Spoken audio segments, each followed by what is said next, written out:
पहले की बात है। एक छोटे से गांव में मोहन नाम का एक गरीब लड़का रहता था। वह ईमानदार और मेहनती था, लेकिन उसकी गरीबी के कारण वह अक्सर भूखा रहता। मोहन दूसरों की मदद के लिए हमेशा तैयार रहता, चाहे उसकी अपनी स्थिति कितनी भी कठिन क्यों ना हो। एक दिन मोहन जंगल से होकर गुजर रहा था। तभी उसे रास्ते में एक चमकता हुआ थैला मिला। उसने जब थैला खोला तो वह हैरान रह गया। उसमें सोने के सिक्के भरे हुए थे। मोहन ने सोचा, अगर मैं यह थैला रख लूं, तो मेरी सारी गरीबी दूर हो सकती है।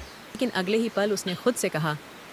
ये थैला मेरा नहीं है, इसे रखना चोरी होगी। मोहन ने तय किया कि वह उस थैले के असली मालिक को ढूंढेगा। वह गांव में लौट आया और सभी से पूछा कि क्या किसी का सोने का थैला खो गया है।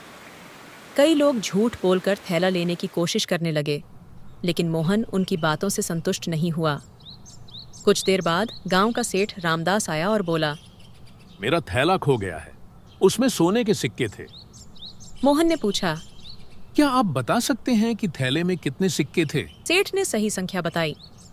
मोहन को यकीन हो गया कि यह थैला सेठ का है। उसने वह थैला सेठ को लौटा दिया।